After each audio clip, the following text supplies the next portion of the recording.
Hey everyone, this is Dan. This is going to be just like a 2 minute-ish tutorial of how I fix some kind of nasty LED artifacts that can pop up. Pretty easy, so it's actually just 2 steps. Here we go. So start off, I do make a new node, just I don't ever do anything in the first one. In the second node, I add a color space transform, set the inputs as appropriate.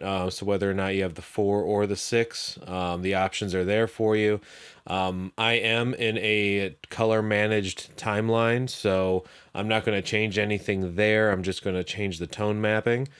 But you'll notice what happens here, regardless of the tone mapping, the LEDs look really, really bad. They are clipped. I know that I'm using dual monitors here, so you can't see my scopes, but they are completely out. The edges there are just completely blown out, terrible. If there was more than one light here, if this was on stage, this footage would be pretty much ruined at this point. But the fix was surprisingly easy. It's still in the same color space transform window. Reset everything, including the tone mapping.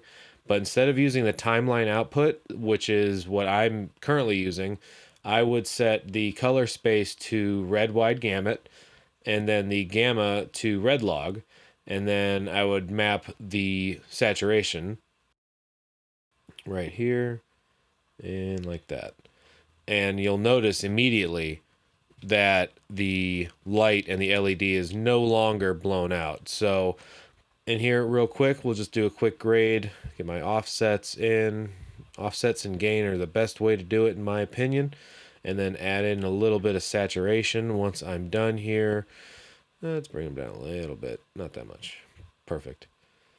All right, boost it up, and I think that's a great looking image. It's a great starting point. My primaries are really well balanced. I'm really enjoying it.